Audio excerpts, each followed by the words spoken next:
Hi everyone, and welcome back to my channel. My topic today is what they don't tell you about autism. So let's dive in. So autism is a spectrum and every experience is unique. With autism diagnosis, there is no one size fit all. What you find in A, you might not find in B. So individuals with autism can range from highly verbal and intellectually gifted to nonverbal with intellectual disabilities. So there is no two person with the same signs and symptoms. What I've found with individuals with autism is variability in abilities. Some of our children living with autism can excel in one area and they can have some kind of deficiency in another area. They can be good in math or arts, and then they struggle in the area of social interaction or social skills.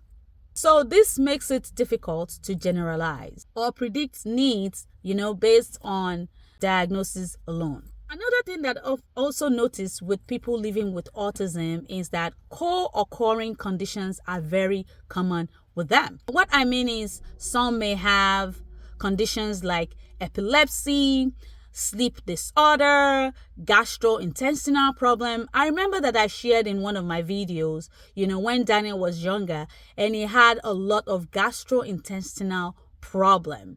When he goes to the bathroom to poop, it's always very smelly. So a couple of people who live with autism might have, some co-occurring conditions. Another thing that I also want to share with you is sensory processing difficulties can be very overwhelming, such as sensory overload, sensitivities to sound, to lightning, to different things, to textures, even smell.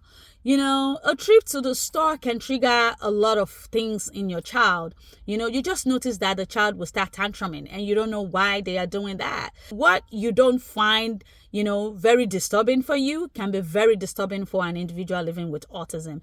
Those times when I used to work in the center, I will have one of my clients cover her ears. It affects her when other people are talking, but when she makes a loud noise or sound to herself, it doesn't bother her. So sensory overload is actually a big issue that I know that individuals with autism are having difficulties with. Conversely, some individuals can have undersensitive senses, thereby leading to behavior like seeking strong pressures or intensive visual stimuli in order to feel regulated. Another one is that autistic behaviors are often misunderstood as challenging behaviors. Some actions that are perceived as problematic, meltdown, tantrum, can stem from anxiety, sensory overload, or even communication difficulties. I tell people, a lot of individuals or families or parents that I talk to, that every behavior is a form of communication. So understanding the underlying reasons is crucial to providing adequate support to that individual. Lastly, I want to talk about positive traits and strength.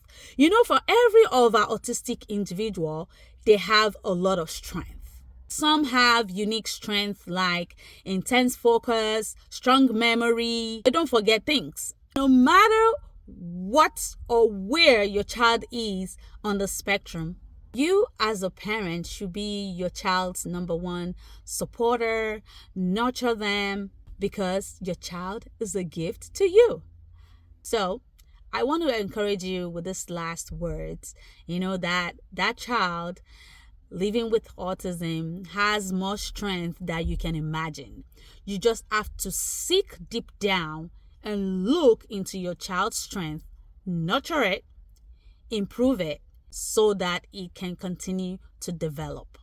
So let me know what you think.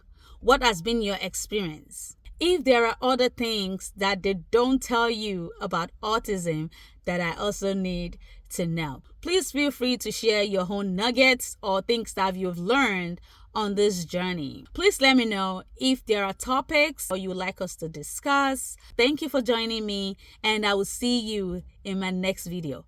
Take care of yourself and your family. Love you. Bye-bye.